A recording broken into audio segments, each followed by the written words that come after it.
of a pain because you cannot install it without pulling the whole main chip out. So this goes in like this.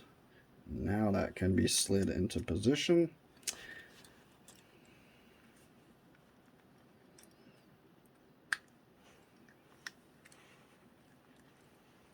Making sure that you don't pinch any wires along the way.